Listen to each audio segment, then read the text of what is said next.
aujourd'hui on se retrouve pour un nouveau concept de vidéo qu'on a pensé avec mon copain. En fait, on va à chaque fois reprendre des recettes de grands chefs, que ce soit des chefs pâtissiers ou des chefs cuisiniers normaux de salé, et on va les rendre véganes. Et aujourd'hui, je vais vous montrer parce que je l'ai écrit dans mon bullet journal la recette, donc je suis très fière. On va s'attaquer à la tarte chocolat praliné de Cyril Lignac. Cette recette va être un test de A à Z, donc je ne suis pas sûre encore que ça a marché. Pour m'aider dans cette tâche, j'ai mon acolyte, mon partenaire de toujours. Et on va commencer tout de suite par la première étape, c'est-à-dire faire la... Non. Faire du chocolat. Non, faire la pâte et faire la purée de noisettes. Oui, grâce aux choses. Non, pas du tout, encore une fois. Donc c'est parti. Alors la première étape pour la pâte, là je veux bien que tu me pèses 50 g de sucre glace. Donc, mais tiens, je peux faire ça. Et bien, ça sera 60 g. Et maintenant, moi, je vais peser 100 g de margarine. Alors lui, du coup, la margarine, c'est pour remplacer dans sa recette Cyril Lignac. Lui, il met du beurre. On est parti pour le mixage. Attention au bruit. Voilà. Et maintenant, on va ajouter la poudre d'amande. On pèse 30 g de poudre d'amande. La s'est éteint. Tu sais où tu t'es arrêté? Alors maintenant qu'on a bien incorporé la poudre d'amande, la margarine et le sucre glace, je vais peser 165 g de farine. Et comme c'est Cyril Lignac, on ne met pas 170 g, on ne met pas 160 g. On va vraiment essayer de faire au gramme près pour ne pas se gourer. Donc c'est parti. J'ai peur, non? T'as pas peur, toi? Non. Je vais rajouter la farine en 3 fois parce que sinon je pense que ma pâte va déjanter si je mets toute la farine d'un coup. Donc là, ça ressemble à ça. Je crois que ça va marcher. Alors dans la vraie recette, normalement, il met un œuf. Et justement, c'est le truc par lequel c'est un peu compliqué de remplacer quand on est vegan. Mais j'ai trouvé sur internet que parfois ça marchait juste en rajoutant un peu d'eau si c'était pas assez liquide. Enfin, si c'était trop friable. Une sorte de boule comme ça. On va l'étaler entre 2 papiers sulfurisés, comme ça on va éviter de rajouter plein de farine sur le plan de travail et ça sera sans doute bien mieux. Je vais finir à la main. Vas-y. Là il récupère bien toute la pâte. Alors honnêtement j'arrête pas d'en grignoter depuis tout à l'heure, sauf que c'est de la farine crue. Donc à tous les coups, cet après-midi je te dis chat, j'ai mal au ventre. On a rajouté une cuillère de farine parce que c'était trop friable, mais là maintenant c'est bien. Clac, on prend le rouleau à pâtisserie et on essaye de faire un truc rond. Il va falloir que je regarde la taille du moule à tarte quand même parce que je ne sais même pas quelle taille je suis en train de viser. Ça a l'air pas mal. Ça a l'air pas mal, mais j'ai l'impression qu'elle va être trop petite. Genre on fera dans un moule à cake et on fera une tarte rectangle. Mais oui, c'est très bien. J'ai trouvé par pur miracle dans ma cuisine un moule avec le fond amovible, donc le truc trop pratique. Donc là je vais couper la forme de ça dans la pâte. Bon, après avoir bien galéré à mettre ça dans ce disque là, on est en train d'étaler le reste pour faire les bords. En fait, il faut prendre un truc en compte, c'est que nous on n'est pas des pâtissiers, donc d'habitude les pâtes comme ça, on les achète toutes faites.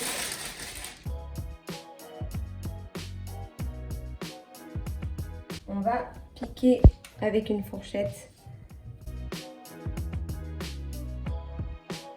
Ça suffit là? Non, je te jure, je préfère en faire plus que pas assez.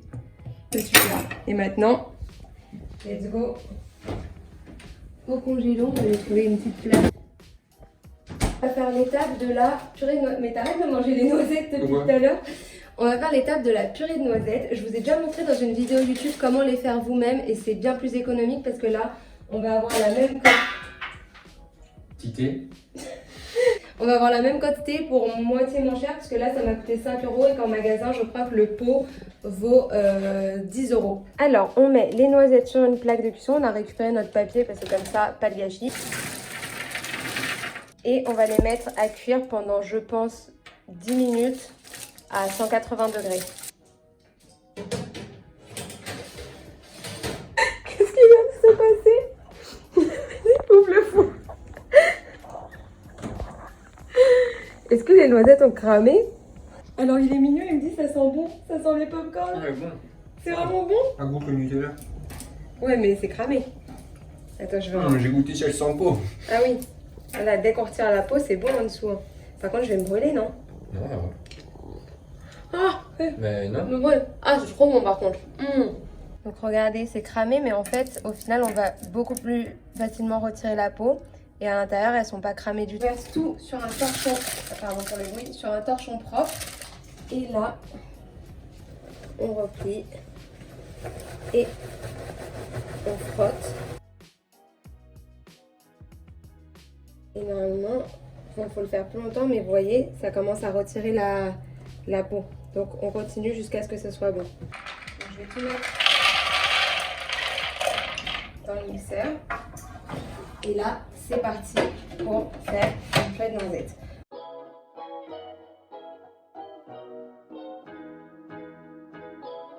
Alors là, la texture. Mais regardez-moi ça. Je vais goûter du bout du doigt.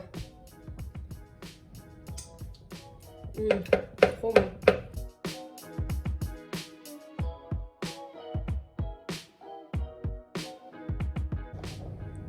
Mais regardez-moi ça. La texture de folie quoi. Et on n'a pas du tout besoin de rajouter d'huile ou quoi. Donc, je récupère ma pâte. Donc, j'ai mis les petits trucs en céramique comme ça pour éviter que ça gonfle parce qu'on n'est jamais trop sûr. Je vais un peu mieux les répartir. Et c'est parti pour la cuisson. Alors, on va sortir la pâte du four parce que selon les conseils de ma maman, ça va redurcir un petit peu après.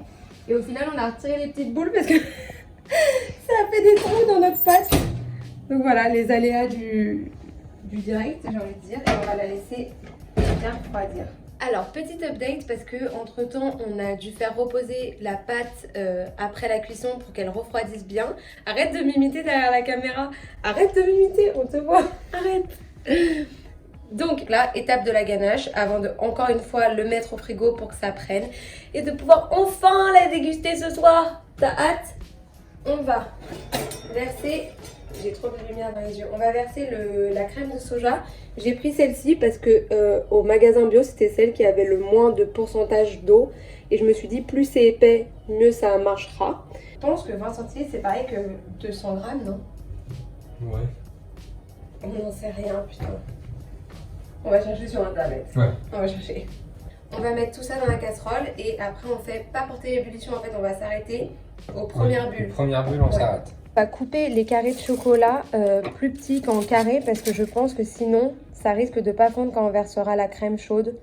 Je me remets là parce que sinon il y a beaucoup trop de soleil là-bas. Alors en fait on a fait la purée de noisettes parce que normalement la tarte de Cyril Lignac c'est une tarte chocolat, enfin c'est une tarte Jean Dujat.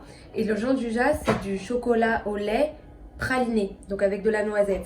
Évidemment comme c'est du chocolat au lait praliné et que je n'en ai pas trouvé en version vegan, bah du coup j'ai décidé de rajouter de la purée de noisettes avec du chocolat noir et de tenter comme ça.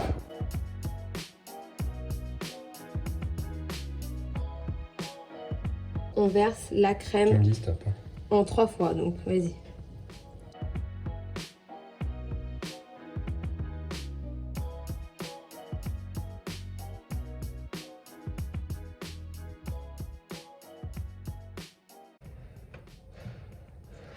Mais ça a une couleur.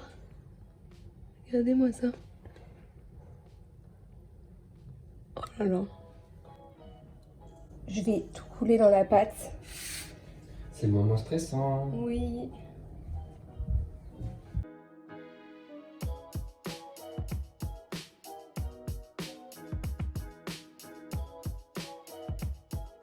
Et c'est parti pour le mettre. Donc, 2 heures, je pense. On verra à peu près combien de temps ça prend. Tu veux les shapefuls? Ouais. Comme en témoignent mes mains, je viens de défoncer les restes dans le plat. Alors là, je suis trop contente parce qu'on l'a laissé quoi, 1h30 au frigo, à peu près. Au-dessus, elle a bien durci. Elle est trop belle. Donc pour la déco, j'ai décidé, normalement Cyril Lignac, lui, il met des paillettes de chocolat. On n'a pas trouvé de paillettes de chocolat, donc moi je vais râper avec la petite râpe du chocolat au-dessus pour faire des copeaux.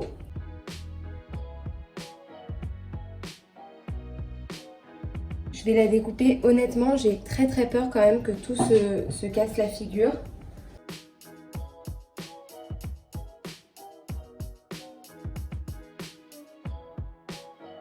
Ah là là. T'en penses quoi? C'est très joli. Je vais goûter.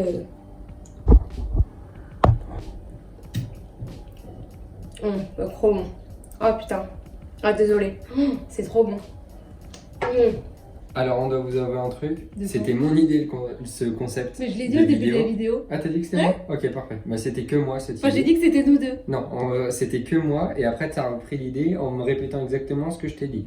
Ensuite, on va goûter la tarte. Attends parce que Merde. le truc il est cassé là. Vas-y, c'est moi qui croque en première. Pardon, c'est bon. Bon, ça a coupé parce que j'avais plus de mémoire, mais entre temps on a goûté, fini la part. Bon. Et j'en connais un qui adorerait. Et du coup, on va clôturer cette vidéo. On se retrouvera bientôt, si ça vous plaît, ce concept, avec une autre revisite en version vegan. Sachez que la prochaine fois, on fera un plat salé. Ah bon? Ouais, j'ai décidé. Ok. Et mettez un pouce en l'air, abonnez-vous, commentez et gros bisous à la semaine prochaine.